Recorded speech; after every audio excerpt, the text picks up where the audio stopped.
Hi, my name's Callye and I love Olive Garden. Really do.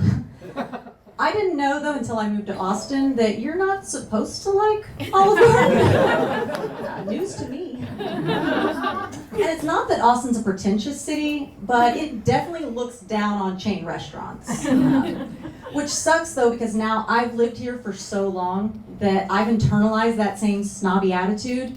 And so I truly do believe that I'm better than anyone who would actually go eat at an Olive Garden. Yet I still eat there. So now when I do go, I have the same delusional superiority complex as a college freshman who's going back to visit their old high school. I like push through those double doors to enter, just walking like I own that place. As I'm heading back to my favorite booth, I assume everyone has looked up to notice me, and they're all really impressed with what they see. The whole dinner, all I'm doing is judging every single person in that restaurant. Meanwhile, I'm sitting there in my sweatpants, drinking a tiramisu daiquiri, waiting on my 12 cheese ravioli to come out as I'm knocking back breadsticks. I grab the waiter, I'm like, oh, hi, yes, excuse me, could you bring extra chocolate mints with the check, please, thank you. So it turns out I still fit in a little too well, but I guess it's true what they say, when you're there, you really are family. So, I wish my friends would quit telling me I'm pretty as a way to comfort and reassure me about the fact that I'm still single. Because what they're basically saying is, oh no, it's not your looks, it's just your awful personality. No, but I am single and dating, and one of my favorite questions to ask on a first date, because I like to get to know someone really fast, is, when we have our first child,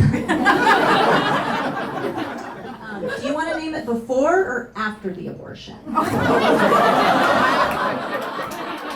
It's important to know.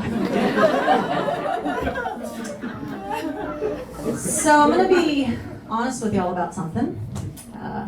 I have hefty lady bits. Oh, uncomfortable. All right. Try living with them, okay? Yeah. No, but it's full figured, there's just like a lot going on down there. And I can't help it, it's how your God made me. Don't look. I tucked. But as a long labial American, I'm deeply offended by the amount of women in this country who don't acknowledge their small labia privilege. They don't know what it's like to walk a mile in my folds. And it is hard to feel confident with what you're packing when you know it's not the ideal male fantasy.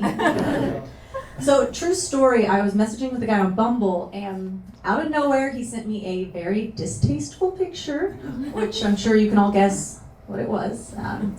A collage of vulvas. Yeah, there's some confused men here. So a vulva. That is the external genitalia of a female. I probably had a Texas education. I know they don't cover that in class. So this picture, it's basically a grid numbered 1 through 20, showing the various shapes and sizes that a lady's form can take. And the more I looked at that picture, it becomes very clear which ones you want to be and which one you wish you weren't. Because number 1, it starts out as this petite, just tidy, small little thing, just a little slit. You don't even know there's a hole in there. And when it talks to you, it just whispers and hey, cutie. How are you doing? Why don't you come inside? I've been keeping it nice and warm and cozy. I've been saving it just for you. But as the numbers start to increase, things get a little loosey-goosey. By the time you get to number 20, it's just a wad of prosciutto on a sloppy charcuterie board. It looks like it could take a punch.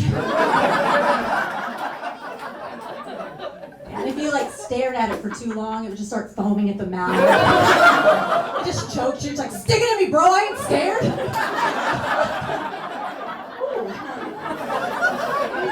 That is hungry and aggressive. School shootings, let's talk about it.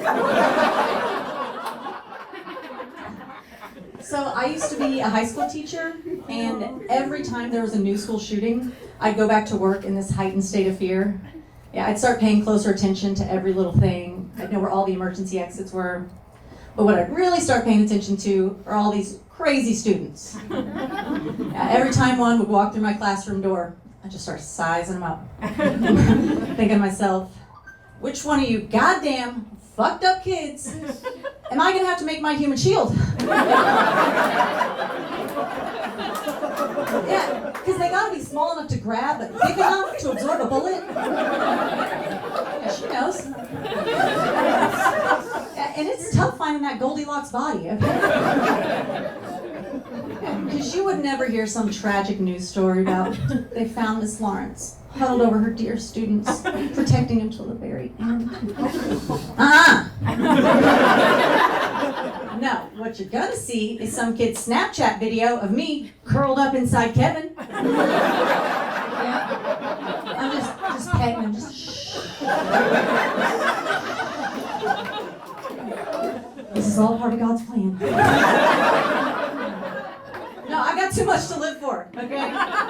Just because these kids are young does not mean their future is bright, okay? We don't need all of them. All right, that's it for me. Thank y'all.